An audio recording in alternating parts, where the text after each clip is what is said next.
Aloha, everybody. Welcome to Furuya Uncorked. I'm Chuck Furuya.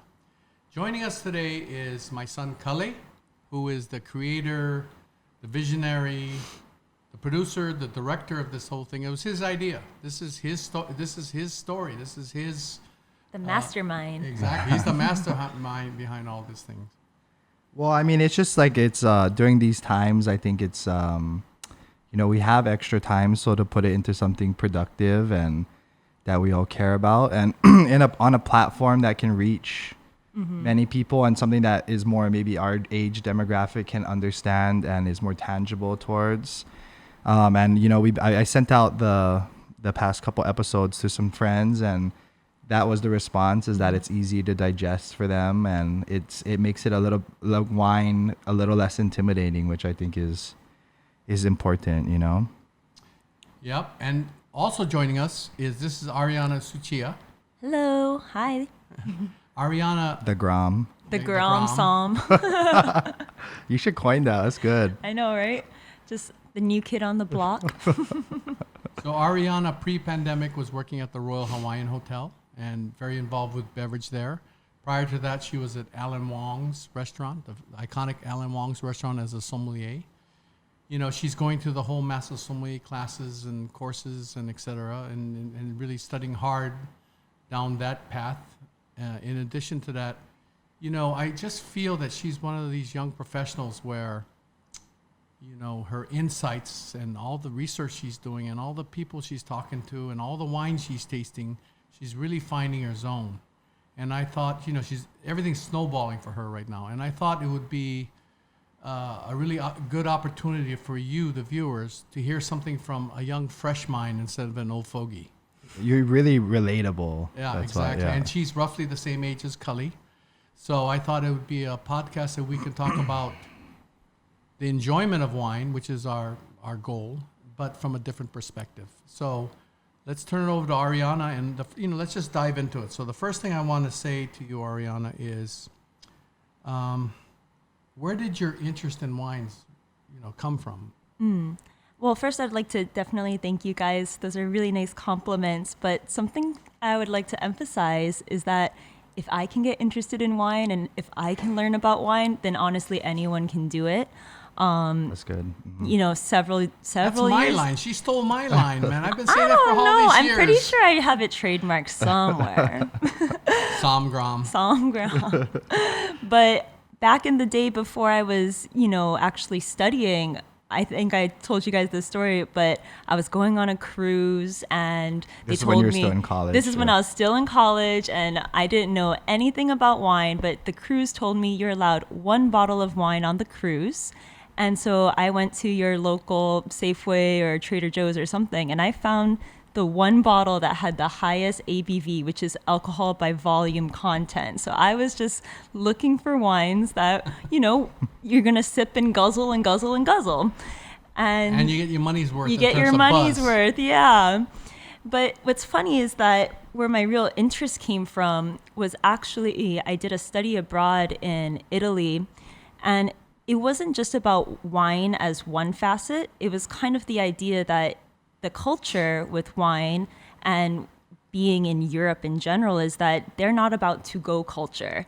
They're about sitting down, having a meal, sharing it with the people you're with. And that's when I first was like, oh, wine and food go together. Wine and talk story go together. I'm not just going to, I'm not just going to grab something and go. I'm going to actually talk to the guy who's selling me this tomato. Just like the people in Italy, they're like, oh, I know this wine because I talked to that winemaker. He comes here to get prosciutto on whatever day, So that for me was my first peak in interest. And I realized there's something really special here. So I think to emphasize and shed light on, you talking about if you can get into wine, anyone can get into wine.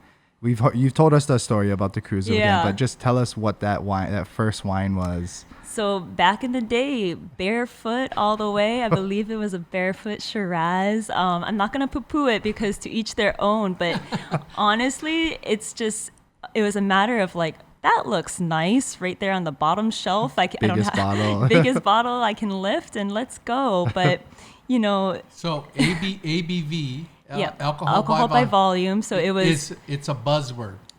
buzz. That determines how buzzed you get. Yep. Yeah, you were rolling in the 15.5 or something up there for alcohol percentage, I think. And was it enjoyable for you? At the time, to be honest, probably don't remember that cruise very much. Because of that wine, huh? Because of that wine. Oh, yeah. So, because you enjoyed that wine and enjoyed your experience in Tuscany, right, with or Italy with all these different families and whatnot, so that got your interest really going. And is that what started to drive you in terms of trying to learn about wine and head down that path? I think for me that for all my examples of like my wine stories or things that are actually memorable despite the alcohol content, there's an aspect of the wine connected me with someone, with people. So even if it was a cruise ship with friends, there's still a funny story in there. But also talking to people in Italy, and then as I've, practiced talking to winemakers now as a career-driven somm, I'm realizing the connection factor that wine allows you to have with people. And I really enjoy wine because it's not just one glass of something. It means something. There's a history there. There's culture. There's geography. It's geology too. Geology. Tradition. Yeah. I always thought, when I was going to school, I was like, oh, okay, I'm going to just study business and do X, Y, and Z, which is fine. But I always found myself, wow, I'm interested in so many different things.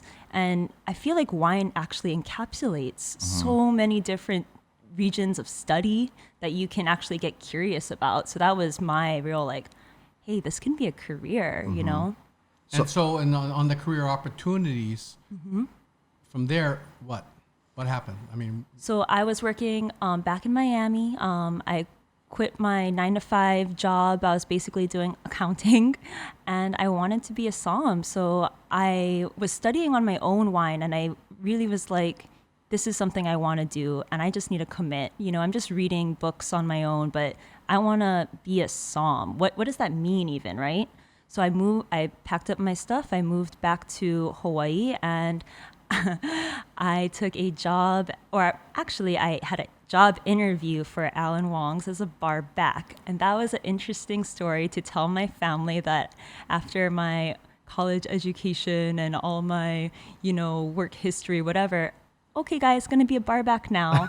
And they're like, okay, what is a somm even? My grandma was like, is that a professional alcoholic? What is this?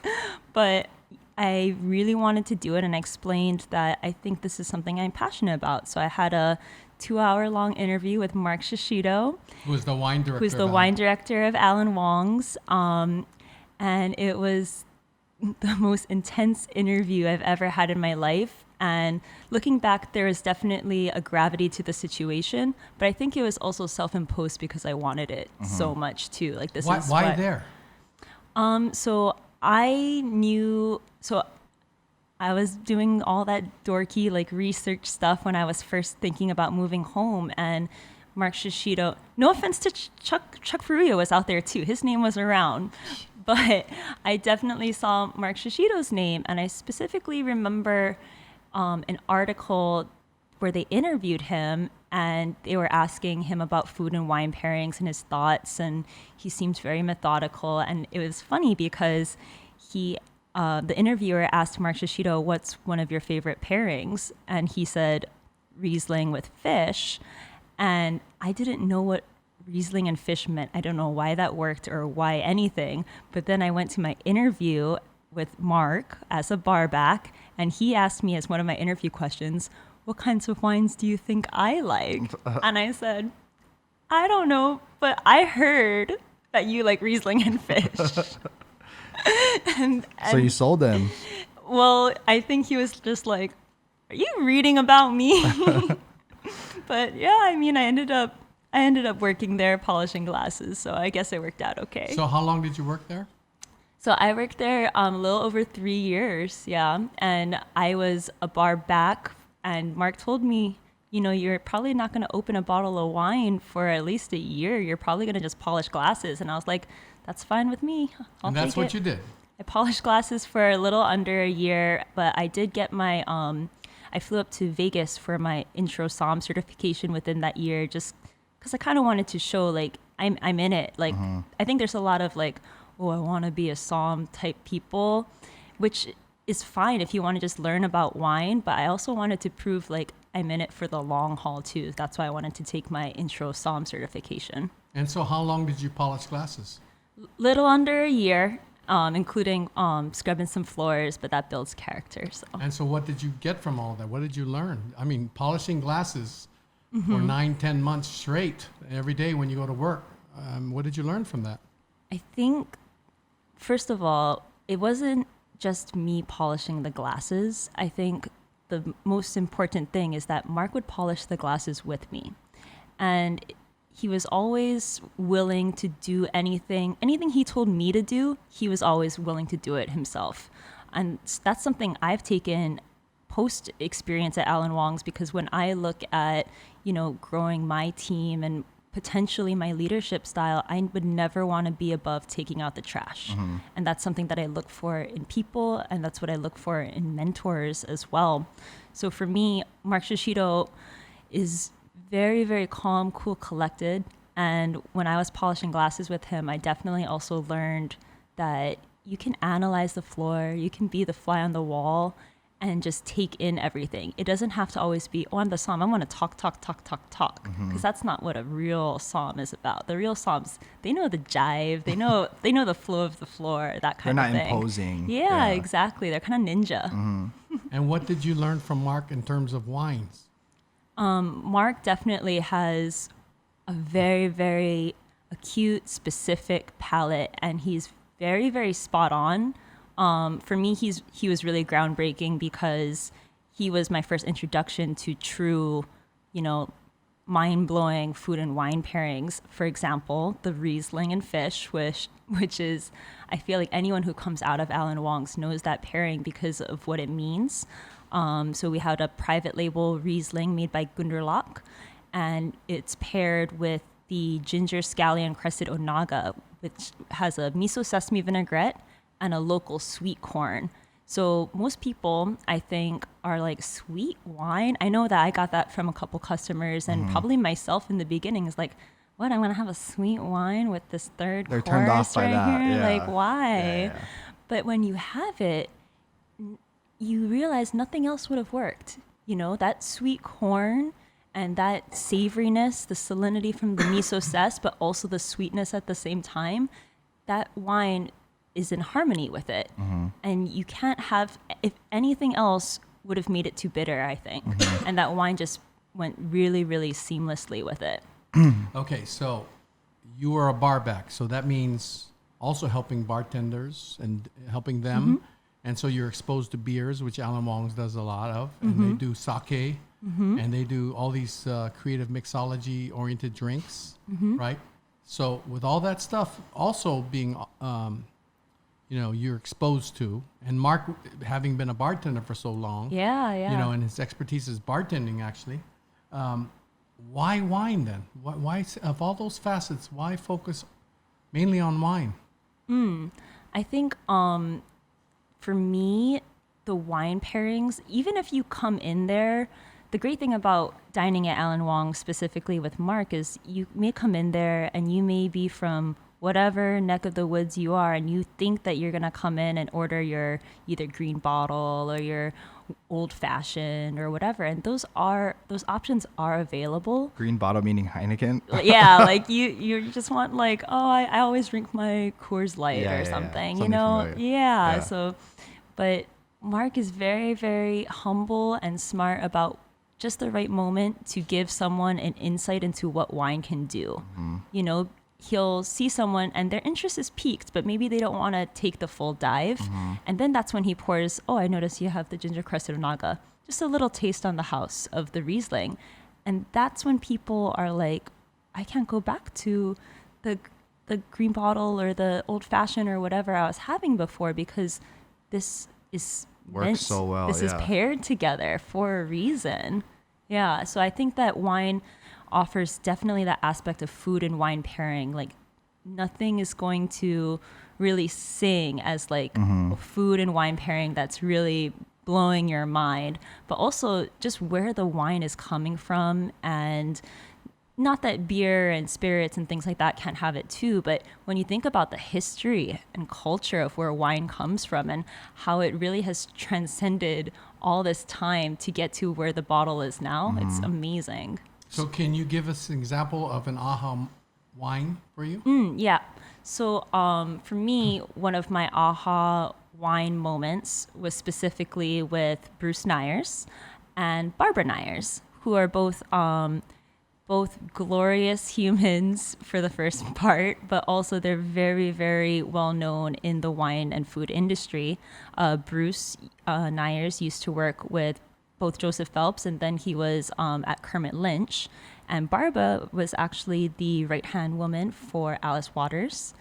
At Chez Panisse. At Chez Panisse. Which is one of the most iconic restaurants ever that changed the game in terms of dining. Absolutely, putting Berkeley on the map for sure. And so I was lucky enough, I was totally humbled to get a chance to work a harvest with them. And I got to stay at their house with their cute little corgi, Henry. And their dog. Yeah, their little corgi, Henry. He's my favorite. But their environment, their home, it's just so welcoming. And one of the first nights I was there, Barbara's like, okay, we're just gonna have some casual home cooked dinner. I'm like, beautiful. I don't need to go out anywhere. Like, thank you, Barbara. And her saying casual home cooked dinner is like really exactly well made. So and the way that Barbara cooks is she doesn't, find the recipe, then go pick up whatever. She goes to the store first and she finds what is the most fresh, what is the most in season, and then cooks from there. So on that particular night, she cooked a wonderful chanterelle mushroom pasta, and that on its own, best in Napa for sure. It was amazing, and it was just simple and rustic and appetizing. Like you wanted to keep eating it. And Bruce, just super casually picked up this bottle of Ravenel.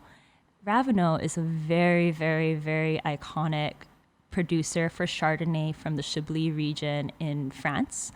And any Somm can tell you, oh, Ravenel, like we're like trained to recognize the label of Ravenel. Like it's a very spot on, okay, Ravenel, got it. But he poured a Petit Chablis, which is, they have Grand Cru, Premier Cru type, more vineyards that therefore wines, which have quote unquote, I'm going to say pedigree. But this wine sung so beautifully with the soul of what Barbara's cooking was, which was home rustic mushroom pasta. And this Ravenel wasn't trying to be something it's not either. They just worked hand in hand together. And it was really, really cool to see. So if I could just clarify that. So Chablis is a region in Burgundy, France. In the northern part, it's based upon a soil called Kimmeridgian limestone. You have one segment, one place where it's like an amphitheater of vineyards. There's 7 vineyards there that are rated as Grand Cru. Then you have Premier Cru that are scattered here and there. And there's like 18, I think. I can't remember, Premier Crus. And then the general area is Chablis. And a very unique area is called Petit Chablis. So she's talking about a specific area. And the soil there is not based upon Kimmeridgian limestone like the other 3. It's based on a different type of limestone that's called Portlandian. Okay, so it's just a different soil. And one of my favorite producers of Chablis in general is a gentleman by the name of Roland Lavantero. And I remember visiting him one time, and he's standing between 2 rows of vines. And he said, this row of vines is Chablis. It's Kimmeridgian limestone. This row of vines, however, is Petit Chablis. They look the same. I don't know, but the wines are very different. So Petit Chablis is maybe less revered by the scores and the accolades and the demand for it. But in the case setting that she's talking about, it's kind of more a little more countryish in its approach, a little more earnest and honest, as opposed to being pedigree and Grand Cru, like a poi dog, as opposed to more for the table, yeah. almost. And so that's what she's talking about. Even though it's a great producer, this was his more not entry level, but just a different look for him. Something they probably drink too, right? It'd On be the like regular. restaurants. You look at all the Michelin 3-star restaurants, they normally have a little bistro next to it. Same ingredients, but just cook more casually. More for the neighborhood, more, Yes. yeah. Wait, before we get to, we kind of blew through your history a little fast, was I think something interesting for people to hear about that are like, if they're listening to this that are also in the service industry, is that year that you were a bar back and that you took the intro. Oh yeah. What did that take? Like, what was your road to studying and, like keeping on track to take that, to feel comfortable to take that test? The most important thing for that year was not being afraid to look like a fool when you ask questions, because I just asked a lot of questions, and it's not just about wine. It's bothering Chris Ramelb and Mark Shishido about, what should I study? Like, what is important? How is the test formatted? And like all these things, and probably edging on being a little bit of a pest. I'm not going to go tell anyone to like completely bother anyone, but you need to kind of put yourself out there and be vulnerable and admit that you don't know everything, but you can still try and honestly keep being curious. So for me, it was a lot of observing, watching how Mark worked on the floor, watching how different servers moved, who's, picking up those tables, and where can I insert myself, not to be an expert, but where can I help, right?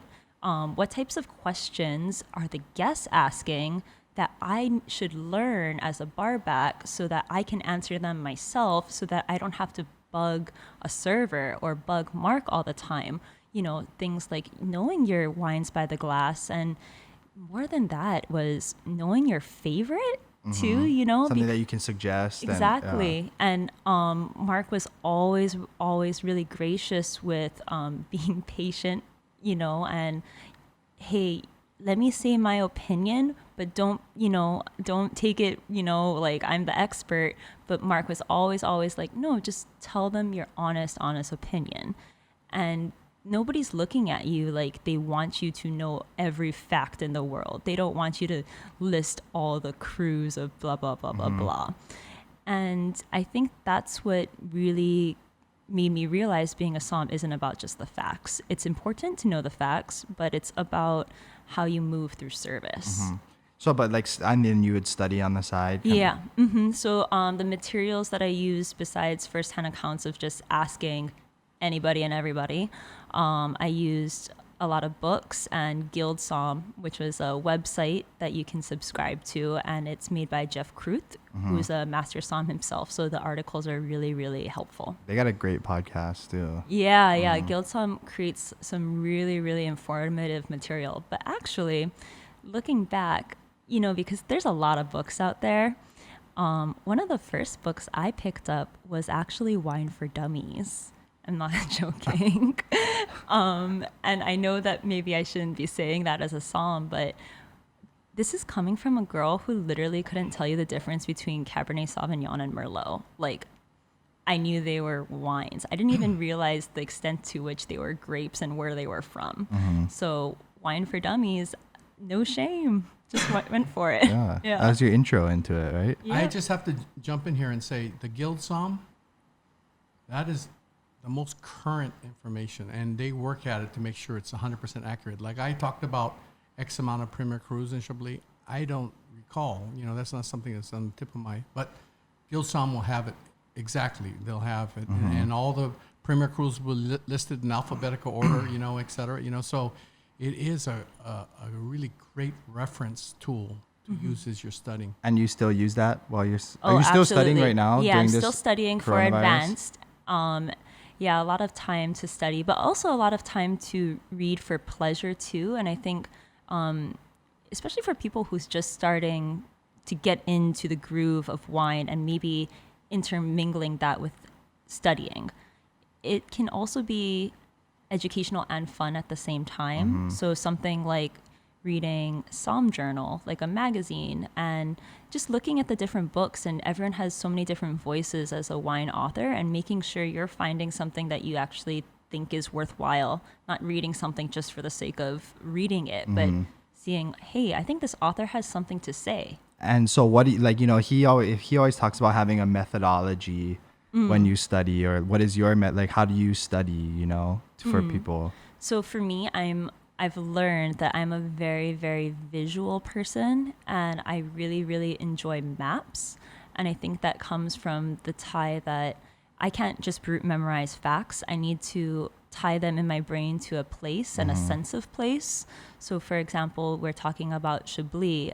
I'm literally going to see the region of Chablis in my mind and see how it's the northern area up of Burgundy, and it's X, Y, and Z from Paris. And I use that as a tool to really hone in what is the essence of that area. What are these people that are eating and drinking? What are they like, these winemakers? So that's been helpful for me. So, Cully, you also watch or listen to Gromm Somm, right? So what is your perspective? Not being necessarily in a profession, more bartender and getting into like how she started.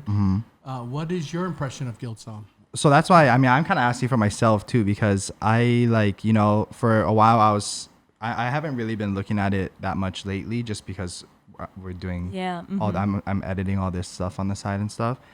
But, and that's just an excuse. I should probably be studying more.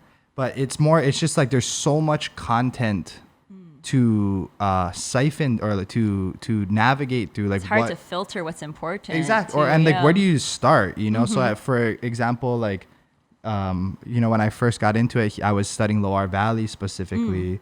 But then what do you study about Loire Valley? Like, what is, like, there's so much information on Loire Valley that what is important and what is not. It's funny that you mentioned Loire, because when I first was studying for my intro, I remember, because I print all the Gromm Somm articles to specifically underline and highlight. And when I was printing the Loire, the papers coming out, they were hefty. They were some thick papers, and I was overwhelmed. So I didn't even know where to start. I couldn't do my normal note taking. So the first thing I did was I drew a map. I copied a map and I traced it. And then in the map, I started, so they're talking a lot about Chenin. Let me go into Chenin. They're talking a lot about Vouvray, and I can see these places on the map. And then I can see all the way to the east is Sancerre, Puy-Fumé. And for me, being able to like dissect it from actually drawing it was really helpful. So what I told Cully was the first thing that everybody needs to understand is the Loire Valley is where Joan of Arc did her crusades. So there's a lot of history. That's where all the royalty came down from Paris and would vacation along the river. I mean, so it's been a long time. That was like the epicenter of French culture before they built the Palace of Versailles, right? Well, which is cool about Gromm Somm, because it's not, it's all the history and the tradition, which I don't know if you need to know for the test, but you're studying culture and history too. And then the second thing that I told Cully is that the other important factor that you need to remember, that the Loire River starts somewhere in central France, and it winds and turns and heads towards the west coast of France, right? So that cut there creates a funnel so that all the cold air from the Atlantic Ocean gets sucked into the valley. So it can be a very, very cool growing area. So, you know, just having that image of that river meandering and turning and moving. And then from there, in terms of actual geography, you know, to make it easier for you for the introductory level, I just picture it as 4 different areas. Nantes, Anjou, Touraine, and then the central vineyards, right? So that instead of trying to memorize everything, there's four general areas for what you need to know for introductory level. And then every area specializes what's the 2 or 3 main grapes of the area. So then what's the main soils? You know, who are the top producers? And then, you know, 2 or 3 or 4. And then you have an outline to work with. And then later on, you can make it as intricate as you want. Yeah, you can build on that initial outline. That's just the outline that, to me, that you should start off working on. Because when you're on the floor, knowing that this is not Yeah. Is that necessary for the floor? So, but if you want to approach it, man, you can get it as you can play Trivia Pursuit and get lost on it all. Yeah. So the whole point is you start off with a basic outline, and then from there you make it intricate as your studies and your journey continues, right? I think And that's a what good makes thing. it less intimidating too. Yeah. Yeah. And then from there, it becomes you tasting a Muscadet, or you tasting a Chenin Blanc, or a Sauvignon Blanc, or Cabernet Franc, those grapes that are, very heralded in that wine growing region, and see how they differ, and then how do they differ with the soils, so it gets very interesting. But it starts off with that basic core of an outline. And I feel like that's something that is intimidating, for if people are listening and were in your shoes or are bartenders like me or whatever, and they're interested in getting into it, is like, where do you start? What is important? Like you just given essentially, like you said, a stack of notes on the Loire Valley. It's like, hey, read this. It's like, what? And how does that actually stay in my brain? Yeah. I can read it all, but what's going to actually internalize, right? Yeah. Okay, so where did you get the drive from to continue learning and getting better?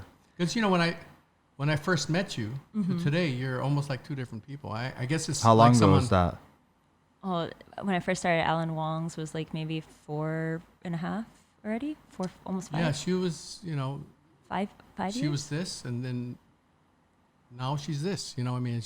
It's like someone getting educated in college or someone getting exposed to higher levels of education or more intricate stuff, and so it's remarkable. But most importantly, the journey of in search of good wine and the journey of the enjoyment of wine, especially with food, has been very like that with her. She's just taken off with that whole concept. And the most important part is from the hospitality angle, as opposed to being the professor and talking and lecturing down at people, or Like a the true authority. somm is what you're saying. Exactly. So what's the drive? What drives you? I think for me, it's like you said, it all goes back to hospitality, because I think that we all, people just starting in the industry, but you can still know what makes you happy and what makes you keep coming back is when those guests are so stoked about something, right? And that like, oh yeah, I just made them happy, right? And I didn't even need to explain, X, Y, and Z, all these facts. I just told them my honest opinion, and they left super, super grateful. And I think that there's something to be said about having a mutual respect between you serving them and when they're grateful to you and you're like, I didn't even do anything. I'm grateful for you for coming in. And I think that's where a lot of magic happens and that's where friendships grow. So I think that that's kind of something that's important about wine and studying wine, is the fact that it's able to bring people together. When you can implicate it in Exactly. And I think in terms of like, just on the studying spectrum, I think that a lot of somms will tell you that they're competitive, and that's true. But I think for me, it's a lot about being competitive with yourself, wanting to get better so that you can help the guest. I'm not doing it so that I can, bring home X, Y, and Z trophy or whatever. I just want to make sure that I'm on top of my game, so I'm good at what I'm doing, which is serving the guest. I And think you that's can a great serve the perspective. guests as best as you possibly Yeah, can. Mhm. Yeah, I think that's a great perspective. So let me ask you another question now. Let's move on to what was a wine that you first had that you really just plain out enjoyed? It's not Menahuni's picking the grapes at midnight. It's not all these things. It's not natural. It's just pure enjoyment. So what's actually funny for me is that this goes back to another Mark Shishido moment. And why it's special to me is because when I was first learning about wine, coming off of my ABV, Big Reds, Buzz talk. Buzz Shiraz, Talk, yeah. BuzzFeed, all those things. So I guess you could say, I was into these big red wines, and I think Mark wanted to teach me a lesson in Old World versus New World. And it wasn't about a wine being better or worse. It was just about an introduction to a different style. And he introduced to me Gamay Noir made by Foillard. And So Gamay Noir is the grape. Gamay Noir is the grape. Foillard is one of the top producers of the Beaujolais region of southern Burgundy. And what's important is that I was coming off of tasting these New World wines, which, I was used to smelling and tasting in a certain fruity capacity for my own drinking. And Mark hands me a glass of Foillard. It was the Fleury. And he says, I was like, okay, what do I look for? And he's like, toe jams. I'm like, excuse me? And he's like, well, you drink a lot of fruity stuff, so this to you is going to smell and taste like toe jam. I told you so. And I was like, oh my God, why would I like something that tastes like toe jams? But he's the boss. Let's go. Take some type of feat to accomplish that. But you know what? I remember tasting it, and that was the burned in memory of, oh, this is old world. And yeah, it's toe jam and rocks and maybe some barnyard, but it's good. Like, it's got a lot going on. And for me, that was a very memorable wine. I feel like that kind of experience happens to like the trajectory as you start off with something sweeter, like when you're getting into Yeah. it. Or lower alcohol. And then you get into maybe like the bigger, bolder reds that are still fruit forward though. And then there's that bridge and gap. At one point, there's going to be a segue, right? And for me, it was Gamay, which was definitely, Mark's going, let's go funky, right?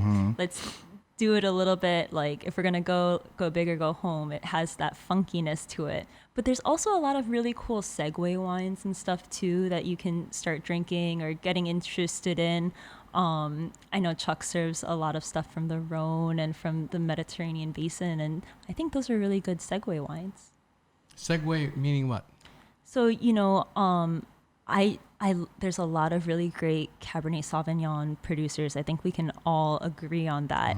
But someone who's only drinking Cabernet Sauvignon, maybe they want to try something different. And then there's these, but they don't want to go light like a Pinot Noir. They want something right in the middle. And I think what Chuck and Mark really like to preach is there's all these other varietals out there, like Syrah, Grenache, like all these other things in the middle that can sometimes also work better with food too, because you don't have to only pair Pinot Noir, only pair Cabernet Sauvignon. There's things in the middle. Something else I wanted to address. You just reminded me of this. I was hoping to ask it earlier when you were talking about Gromm Somm and studying this and articles and whatnot, and that's wine events, really well put together wine events. And so, I happen to be involved with one in Paso Robles, which Ariana has come to a couple of years. And the thought process there was, I can read what you're going to say about this wine or how you made it or how you grew it or what vines you have. And then she's from a different area. I can read what she's saying or what she did in her area, her vines, her, the way she ferments it, all that's how she ages it, what's the intent from her perspective. I can read that online, But what I can't read is the dialogue that happens between the two of you as you discuss your differences. And it's okay to be different. But, then by me doing this, rather than me just basing everything on what you say, because I think you're one of the greatest winemakers in the world, and what she says, because she's one of the greatest winemakers in the world. Now, to me, the truth lies somewhere in between, that stylistically, you choose to do this, to accomplish this. But the dialogue that happens the back and forth dialogue that happens between the two of you, the chemistry, the electricity, the synergy, is something I can't read. So when those opportunities arise, instead of, I've been having this conversation with this guy the past week, and he was talking about most Zoom things and most events, it's kind of similar. You just talk about how big their acres are, what kind of soil, and what grapes, how they age it and all that stuff. And I agree with that statement. It's not in depth. It's not talking in. So when you have an opportunity where you see these people that have expertise, they have a profound style, they have a profound presence with their wines, to see them openly discuss, go back and forth, so that not only can we learn, but they can learn from each other different possibilities of what can be. That's when it really gets cool to me. And it's very organic in the way that Exactly. More there's behind the talking. scenes, Yeah, yeah. because it's almost like, it's not a lecture at that point. It's friends. And even with the audience and amongst themselves, it's all, hey, we're all friends here. No shame. More let's of a just, talk story. Yeah, let's just Yeah. talk story about what it is and what you're doing, and I think she coined a phrase at this last one in 2020, this past January.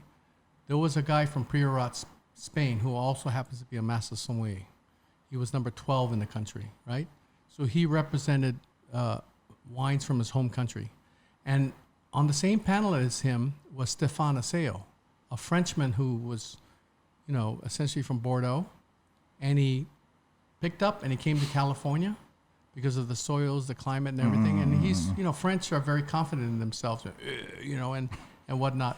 But to see these two very confident people, what did you say? Become friends? Become friends in front of your eyes, because you Out of respect. Out of respect. And they're doing very different types of wines, different things in different parts of the world, but the mutual respect and friendship that they had just unfold like literally in front of you, because they were like, I didn't meet him before this event, but they're talking like old chums, and that's a wine thing. And that was a really cool, the essence of wine is connecting people, and Wine Speak was that, it was like the epitome of getting to know people and people beyond just what's in your glass, right? Because that's when it gets really cool, man. Yeah. Because then, the thought process is we're all getting together to learn, to share, in order to affect change. And you're not right, or I'm not wrong, and you're not wrong. Yeah. Right? But we accept that, we recognize that there's differences, but we respect the and we're all the in it for theory. love. Yeah. So it's like colors. She's black, you're white. What about the spectrum of colors in between? There's it's not just black and white. There's all these different colors that can happen, right? So why do we have to choose one? Yeah. It's like people always ask me, What's your favorite wine? Or, exactly. My response to them is, I try to appreciate my son for who he is, and my daughter for who she is, and not try to expect them or compare them. And that's the point. And so when you have these guys that are passionate and everything they do and everything comes from their heart, their soul, it's not just technical scientific stuff, it's just like full on. To hear them exchange and experiences and insights and wisdoms, and thereby it creates camaraderie and therefore hopefully collaboration, that's when it's magical to me. I think that's what, going back to Somms and our role in the hospitality industry is too, is that, a lot of Somms, if they want to say they're the best, that's fine. But to me, a real good Somm is someone that takes a little from everybody that they're around. I want to be efficient like that Somm, and I want to be really, really kind like that Somm, and like taking all these things to make yourself a better person and always growing, never being stuck in your ways. Oh, I was already the best once, so let's just keep with it. It's always evolving. Let's always evolve. I think that's why wine is so interesting, because there's all these like ways of thinking that you can apply to anything that you would do. Yeah, for sure. It's like whether definitely you're a janitor or yeah. whatever, like that you can always grow and evolve and get better, and that at the moment that you think you're the best is probably when you're on the decline now. Absolutely. I always tell people, every day I have this old computer. Every day in the bottom right hand corner, that computer says, "Are you ready for your updates?" Right. So that means every day that computer is updating itself. So now that we're out of high school and college, and we're in our professions, what are we doing to update ourselves? That's the point. When there's not a set curriculum, you have to go when it beyond comes to Somms, it's not only about grape, it's not only about soil, it's not all about family and heritage, but what about guest satisfaction? If you treat people the same way and you approach service the same way, you don't look to improve, that's a facet that I think, that we need to get better at. That's why I like to, to have people like Ariana and Mark Shishiro, these people that are really service and hospitality oriented. My wife Cheryl, these people excel in that field, and it's real, it's genuine, it's not put on, it's not fake. I think those are really important things. So Ariana, let me ask you then. From there, becomes the people of your generation, your friends, your acquaintances, et cetera, et cetera. What kind of questions do they ask you? So a lot of times my friends especially during quarantine, oh my goodness, this is the time where everyone's reaching out like, what do I drink, right? I got all this time on my hands at home. What do I drink? And a lot of the times they're just trying to sift through the marketing jargon. How do I know what's good? Yeah. If they have that really fancy commercial, does that mean they're good? So, Or they have this beautiful $27 million new facility, which I spent 3 nights at. Or like if I'm looking at a wall of wine, Yeah. beyond the marketing jargon, like where do I start and how do I dissect? exactly, Yeah. because a lot of people are just like, oh, it's a label. That one's nicer than that one, that kind of thing. So for me, I think it's about, okay, so me and my friends, we like to go to farmers markets. My friends, they're good people. They want to know where their food is coming from. Where does my produce come from? Is it being grown organically or sustainably? Is it local? Things like that. And I'm like, you put so much effort into that. I commend you. Can we do that with beverage? And all that to me takes is a little bit more effort, and it can be fun researching a little bit more about what do these wineries stand for. So kind of cutting through the marketing jargon on your own and just being like, okay, this isn't the prettiest website in the world, and maybe this label's kind of plain Jane, but hey, this guy's growing the grapes, or this guy it's been in his family for this many generations, and this guy talks so passionately about where his vineyards are. Those kinds of things are important, not like the general vague words like refreshing and so like posh or whatever. It's okay, where's the heart? I gotta admit though, I am totally sold on nice labels. I like branding, I like tight fonts and tight faces, and so Can't blame you, because a lot of the times that's all that we're trained to see in this it's day and aesthetically age. nice. Like, Yeah. and they took the time to make it nice. I don't know, but So my question to you on that's an expertise, right? But if you can afford a high-end marketing company to come up with that label, right? Or you build a $27 million winery, how is that making the wine better? But my argument is that the other night when we were drinking wine with Auntie Cheryl, and I don't want to make this a huge topic, but I think it's important. Is the other night we were drinking a Raul Perez wine with Auntie Cheryl. The Altria, or Yes. And the label is so simple, and it doesn't need to be gaudy. But it's beautiful. It's eye-catching. it has a nice font. It has a great font, and it's Cursive well looking. designed. It's well designed, but it's simple, So like, how hard is it to like, kind of be a little bit more relevant on your brand, No, I get what you're saying. And I think that it's because, so another thing that I noticed at Wine Speak, talking to all these winemakers, is that sometimes the wines are like the winemakers, like dogs kind of look like their owners. So when you meet someone like some of these old guard, like old school guys that are kind of cowboys or that are kind of farmers, I kind of think that's cool about the label too, because it shows that like these are just salt of the earth men, or this is like sometimes there are really creative labels and you're like, oh, that makes sense, because when I talk to her, she's so artistic. So that's kind of cool in itself. And as well. he sent me a photo of Raul Perez. I'm like, this guy looks fucking pretty cool to me. Yeah, So, he looks like kind of hip. and, he's like, super hip. Yeah. Well, I think the important thing though is that's what she's learning right now. So it's not only about the pretty labels. She's there to provide information or reasons why you might want to try this wine. That's up and beyond a font, a pretty picture, a nice bottle shape, a pretty capsule, whatever the case may be, 99 points from a certain magazine. She's trying to present to you, the customer or the guest, all the reasons why you should you might want to try this wine. First of all, it's based upon your preference that you told her. I like this kind of wine. It's based upon family-owned, artisan, heritage, heirloom vines, indigenous grapes. All these different factors that she thinks are relevant for what you want, not what she wants to sell. That's the difference. Well, and I think the way to really, I think the last time I was talking to Chris Romel, I was asking him what is a true somm or what is a somm supposed to do, and he was saying that he feels it as it's his responsibility to be the representative and the liaison from the wine producer to the guest and bridge that gap.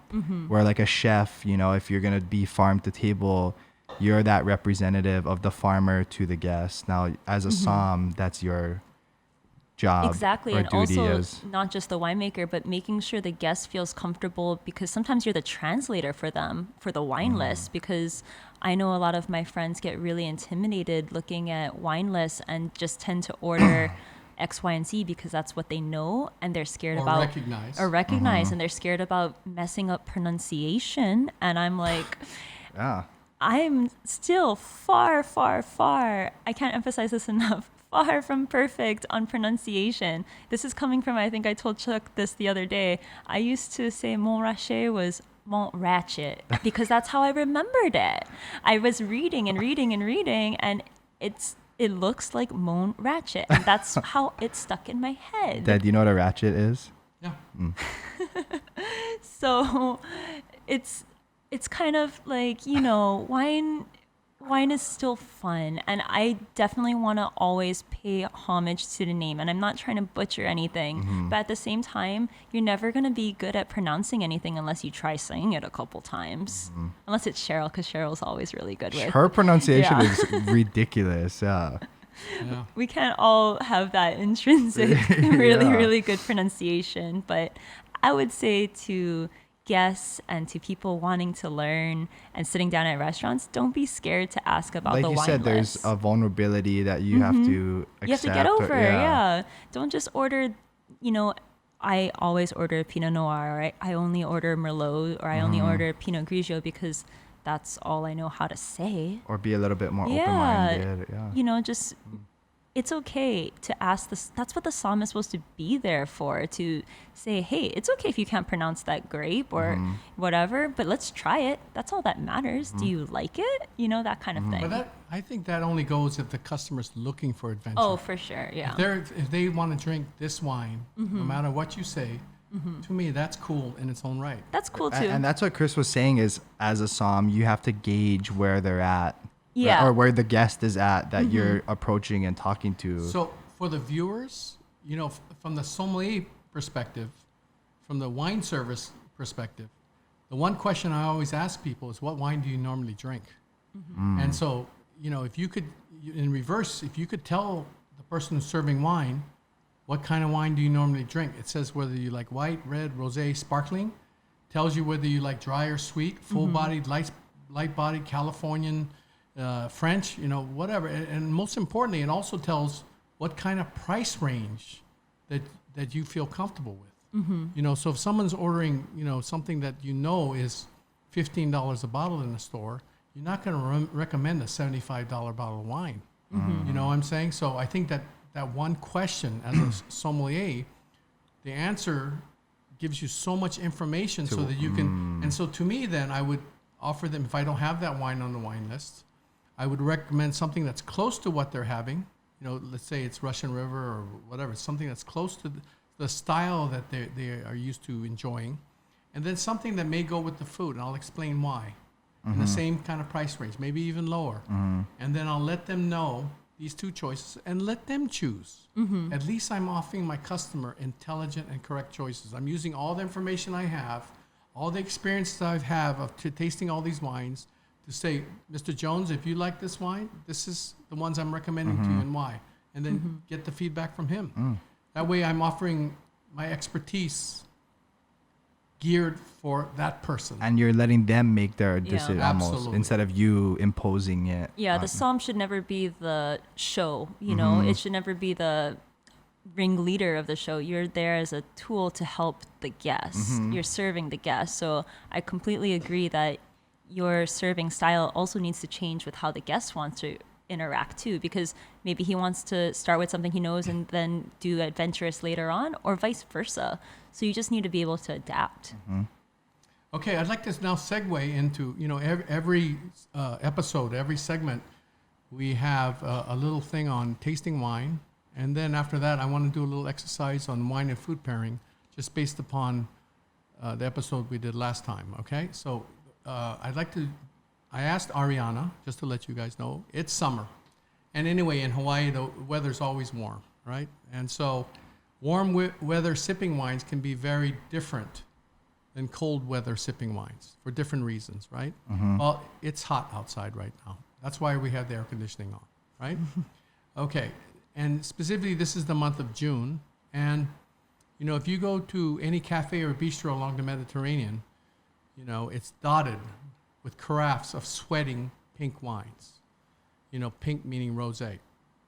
And that seems to be very popular down there in terms of not only thirst quenching and completely refreshing, but also very fashionable to the kind of foods that's typically served down in these cafe or bistros during the summer months. Something that's lighter and fair, something that features maybe seafood or lots of vegetables or whatnot. And that seems to be where rosés can thrive. Yeah, or play. That's the area that they like to hang out in. And what about in Hawaii? It works well with what we have. Well, that's why I'd like to get Ariana's opinion on rosés first, and then she can answer your question about how it fits. So in that's Hawaii. our grape, or that's our grape wine of the week kind of thing. It's not a grape variety. It's more of a style of wine. So earlier, me and Chuck were talking. I'm sorry. Can I just interrupt you? Sure. So while she's talking, I'm going to reach in here and grab a bottle of wine. Okay. I'm sorry to be disruptive, but continue, please. Got it. So earlier, me and Chuck were talking, and we're talking about pairings with beef stew. And I think everyone in Hawaii is like, you know, a good beef stew. It's probably your grandma's, and it's like the third day or something. Yeah, exactly. Something homey and hearty. So we do like this hearty type of food, but we need something refreshing to go with it. And I think something that traps a little bit of people is that their beef equals red, beef equals big, beef equals big. But what Chuck was explaining to me, and what makes so much sense, is that to have a fresh rosé kind of be the spritzer to that beef stew is so necessary, because if you just pour a big red to the beef stew right away, it's going to be too tannic. So you also need, there's a lot of different types of rosés, but the one made by Fred Scherrer here, this is a Scherrer winery coming from, so Fred Scherrer is out of California. He does grapes in Russian River and Alexander Valley, but it's a lighter style of rosé. So he uses Syrah and Grenache grapes, which do have some oomph to them, but he direct presses them. So it gets this really light, beautiful color. And if you know anything about Fred, is that he makes wines with savoriness and minerality. So it's just a very, very elegant, but juicy, I would say, rosé. So she selected this wine, and she bought, when we shot the first segment, she bought it at Fujioka's. I bought this bottle from Artfield Wine Company in Kailua. Okay. So it's definitely available. Because I happen to be in the area. I think, you know, like we said with beef stew, a lot of people also like it with roasted vegetables. I like rosé with like a lot of herbs and things too. And it is a lighter style, so there is versatility there, and it's never going to overpower something. But if you have it on its own, it also has the complexity to just drink. Just stand on its own. Yeah, but also be refreshing. And it's like, it's not sweet, you know, like how you're talking about dry Rieslings, rosé, yeah. you know, like not all rosé is sweet, So, right? Rosé comes in many different styles, right? And so rarely is one just like the other. So the two main productions for rosés include one that's using juice that's bled off from red wine production to concentrate the red wine so it's more black. So they bleed off some juice, so therefore it has color. And they try to make something decent with that. Well, those grapes were harvested at high levels of ripeness, therefore high alcohol, high bitterness levels. They want the red wine to be black and bitter, right? So the juice coming off that, even though it's early stages, can have traces of higher alcohol levels and bitterness. So the other thing that she was alluding to, she said, what did you say? Direct press. Direct press. So that's essentially making a rosé like a white wine. So you're not crushing, and you're crushing more gently so that you're not extracting the color And from the exactly, skins. and very and bitterness. very intentional with it too. It's not just a byproduct. So those are the two of the styles that you see today. So this is one of those things that's direct press. Direct It's press. made by more about like a white wine would be, and it's made using Grenache and Syrah grapes. And it's last thing I want to say.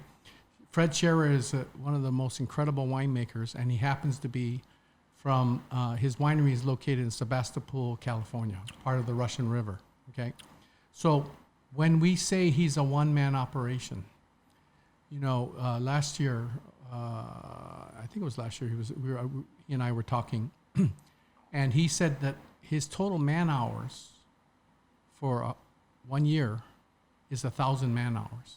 Throughout the entire year. Yeah, That's 1,000. of additional help, not his personal hours. 1,000 man hours. So if you divide that by 365 days, that's less than 3 hours a day. Jeez. So all From the rest growing of stuff. to Well, the growing part, he normally buys grapes, but I'm saying all the winemaking stuff. wow, So when we say one man, we're talking very. literally one man. Yeah, exactly. And the other thing that I just want to make sure you understand whenever you see Scherrer on the label is that his wines always are about elegance and refinement. They're not black, powerful, opulent, super ripe, full throttle wines. They're very elegant and very refined. And his intent is to show more about where the vines grow in and the soils and the climate rather than his winemaking. So his wine, this rosé is one of the best out of California, in my opinion. And watch him evolve as a winemaker with this category of pink wines over the years is truly remarkable. He started off with Zinfandel, and now he's in Pinot Noir then. Now he's in a completely zone now, and his rosés are excellent. And please understand that typically his rosé production in any given vintage is somewhere between 125 and 225 cases produced. That's it. So it's not hugely available, but the very fact that it's available both at Fujioka's and our Field Wine Company in Kailua is a great thing. And how much a bottle? How much was it? Per So this one was $25 at Fujioka's. And, when you think about what wine is, you have one glass of this, it's not going to be a complete guzzler. You're going to want to think about this wine because there's so much going on to it. So I feel like that's where you really get your money's worth too. And a lot of people think, wine's going to be $50, $100 or something like that, or really, really cheap. This is the perfect for me. You want to get into wine, you want something refreshing. This is the great starting off point. So a couple things. So when we first set out to do this, we wanted our wine of the week to be affordable, and I think the other week you're commenting now that the price has changed a little bit to where it's a little bit more expensive, right? Right. So for people to expect to pay maybe $25 a bottle now for good wines. But I think it's worth it. So something that Fred once told me was how Fred. Fred. Mr. Can you Scherrer. can you introduce me to him one day? Fred. You know what Fred told me? Hey, you dropped a couple of names over here. Anyway, sorry. Oh my Lanta. Oh my God. So anyways, what the winemaker once told me was how he decides if he likes a wine that he's making is he'll take a bottle home to his wife and they'll have it with dinner. And this goes for all his wines. If they're not both fighting for the last bit of that bottle, that last glass, then he has to go to work tomorrow and do something different. That's cool. He doesn't bottle it until he feels like this is perfect. This is what I want to do. So that's completely different. So a lot of people, when you have the wines young, they're good. And a lot of wines may age, but I'm not sure how many wines get better with age. Fred Scherrer is one of those people. And so the other That thing get better with age? Yeah. Oh, yeah. His Pinots, his Zinfandels, his Cabernets, his Chardonnays, oh my goodness. And it's hard to find someone who makes one wine well, one grape, much less 5 or 6 or 7. Fred is like, oh my gosh. And the second thing I want to say is that, where most people are releasing their 18s, their 19s, et cetera, he's releasing his 13s now. So, that whole thing about he and his wife tasting the wine, that's very him. He likes his wines to be in more harmony when he releases. So everybody will say, well, he must be really stuck, and his wines aren't selling for him to be releasing 2013s. But now. it's by intention. It's intentional. Yeah, he's a special winery. So what do you taste in this?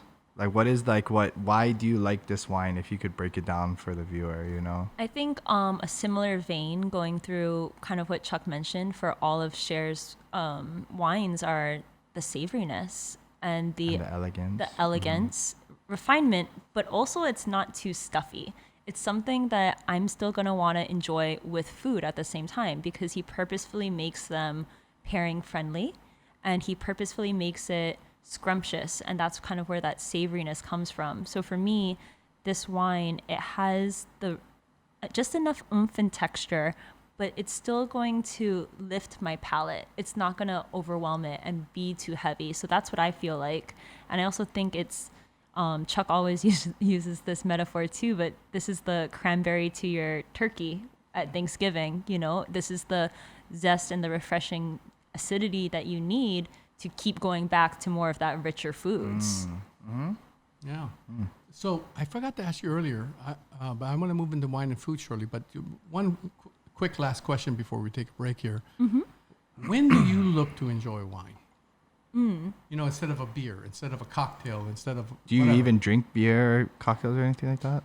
Oh yeah, because especially from bar porter days, everybody needs to go Blue Ribbon and everyone has their go-to like green bottle, or like mine was Heineken or Stella or something. Yours was Heineken. Yeah, mine was Heineken. But in terms of wine, we kind of touched on it throughout this episode, but for me, it goes back to the very social aspect of wine. I like wine because of how it connects me to people, and that can be in the setting of a dinner with friends or a loved one, cooking with friends or a loved one, and having something to talk about and just making a memory from that. But also, I even find myself feeling social when I'm drinking wine by myself, because I feel like I'm connecting to a place that I can't even travel to right now during coronavirus, but I can drink this wine from Scher and get transported to that place. And sometimes it makes me feel social even drinking a wine by itself, because, hey, who would like this wine? Would my boyfriend like this wine? Oh, okay, cool. And it's like that connecting factor for me. That's a cool one. So listen, gang, and to all of you, we're going to take a short break right now. I need to set up for the next part of the episode. So stay tuned. We'll be right back.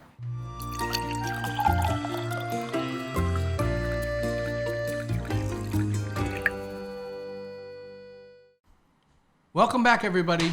Sorry for the break, but you can see we're adding a little bit of food here with a little bit of wine. And the object here is we've got Ariana masked a little bit. I don't want her to guess these wines and say what they are. I just want her to try these two wines with this dish. This is just a beef and pork sausage that I grilled at high heat just to mark it a little bit.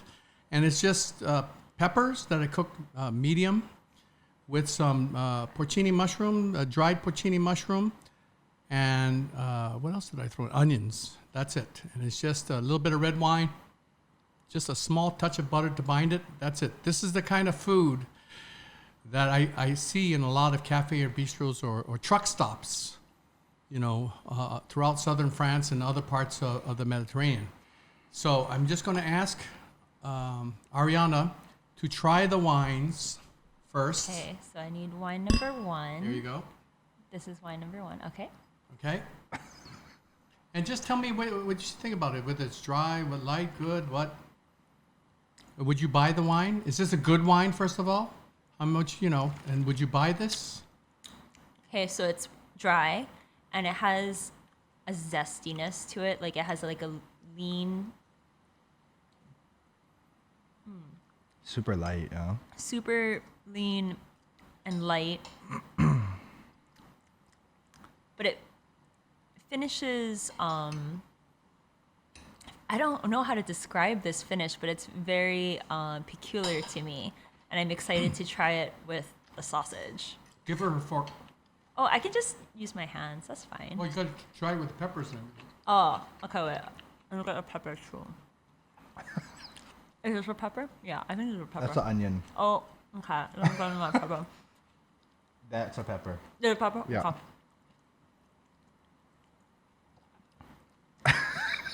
And how does this wine go with it?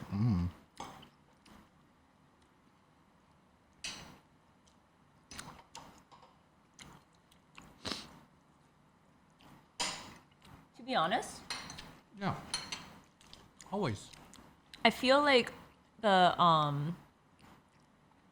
I don't know if this is like because it's I feel like the wine took like almost like it intertwined with it, so I almost like just used it to wash down the Yeah. food. Exactly. That's Like- the purpose of that wine. Yeah, it was just to cleanse for the next bite because I couldn't really taste the when I have it on its own, it's like, okay, it's like a little bit zesty, it's got like a little bit of like this bitter, but a little bit of this fruit, a little bit of this. Nothing crazy, but I could taste things. And then when I have it with the pepper and then the sausage, which are very, very, like the char on the sausage is strong, and then the taste of the pepper with the onion is like very distinctive. This wine was just like, oh, okay, let's just waft this back, you know? Yeah, exactly. That's the purpose of that wine. It's just meant to wash down the food. Yeah. That's the whole intent of it. Okay, now try that. Switch glasses. Okay. Hey, try give her the fork so she can help her take a bite. So she doesn't. She's not like feeling around for it. Oh, this is Oh, a here. fork. I thought it was a glass of wine. So on your fork is pepper and sausage, Okay. Okay. and then this is the wine. This is the wine. Here. Okay.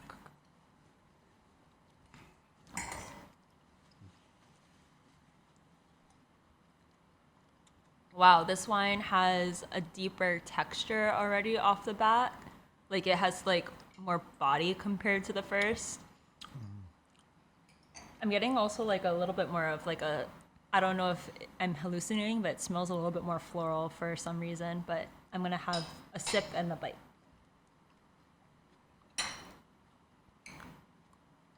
I think I ate the wrong side of the fork. Yeah, that.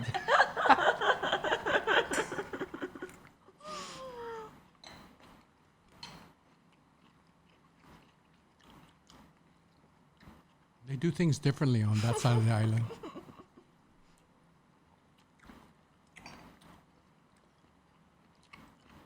Oh yeah, so this wine is like more stepping up to the plate, I guess. So I'm not actually trying to poo-poo the first one because I think the first one was serving the purpose of like I'm gonna make the sausage and peppers in the spotlight, but this wine is like, oh, I have a little bit more heft, so like I'm gonna, you know, I can taste the sausage at the same time as the wine, so. And there's like the peppery, like almost like a green bell pepperish quality in the wine too, which I feel like is also complementary, but I don't know if that's right. I'm not saying there's like pyrazines or anything, but it just has like a herbal Okay. bass Edge. note tone. Okay. You can take off your thing now. Kali, Okay. what are your thoughts? Yeah. The first wine, you could taste the alcohol a little bit more Yep. when you ate the sausage. But this wine is so light that, like you Yeah. said, it just got you ready for the next bite.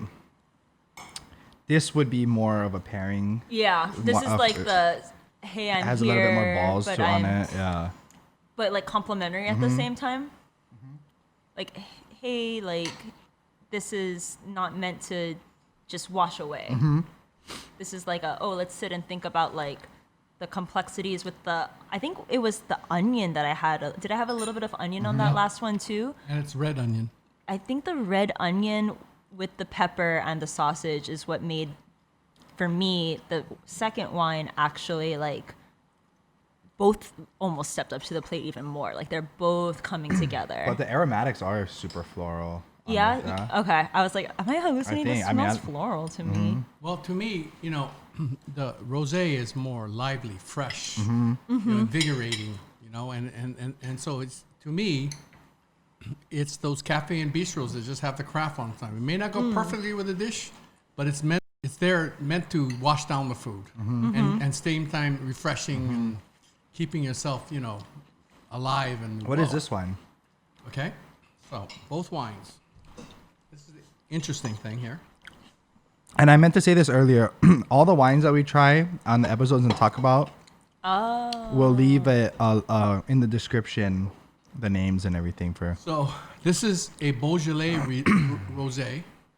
Okay, it's Gamay Noir from the Beaujolais area of southern Burgundy, France, and this is the red version, Beaujolais. So all I did was the same producer, same vineyard, just two different styles of wine and two different vintages.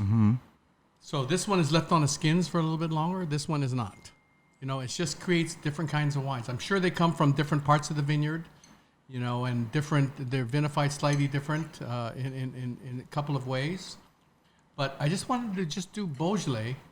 First of all, a rosé with this dish, and to, again, remind people that it's kind of like just having, cranberry with your turkey. So it just keeps your palate fresh and alive, and you use it to wash down the food. That's what wine number one does. And wine number two is more savory, more earthy, and it kind of melts in because it's got more skin contact and more flavor and whatnot. So it goes in with the sausage. And herbal notes that she notes also works with the peppers. So that's all I wanted to show that, some people say, well, I don't drink rosé. Well, I just wanted to do this thing so that it might make you think about trying a rosé as a different alternative for these kind of casual foods.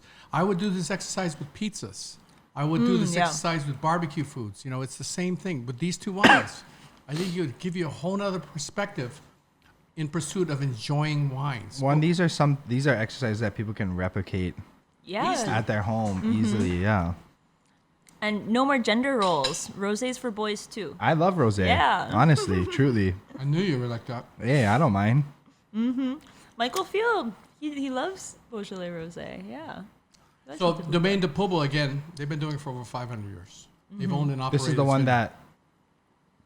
That was a different one. Oh. But this was one of them. Yeah. Right. Yeah. But this is also pretty affordable, if you don't mind. Yeah, exactly. When you go to a wine store. I paid $16 for this one, and for the rosé. Yeah. Yeah. And what about? And I bought that from, I can't remember. Either I bought it from I think Fujioka's. It might have been Arfio Kailo, but I bought that. Both stores had it. Same with this wine. And how much was the red? Same thing. Super affordable. I think the red was cheaper than the rosé. Wow. Yeah, and I've been carrying this wine forever, man. I just love this because it's all about deliciousness, food friendliness, gulpability. Enjoyment. Pure enjoyment. And that's the whole purpose of this podcast. So thank you to Ariana. Thank you for having me. Joining us. The Gromm Somm. Gromm Somm. Hashtag Gromm Somm, right? You should definitely coin that. I want to watch this thing because I want to know. I don't know what she was talking about most of the time, but no, I'm just joking.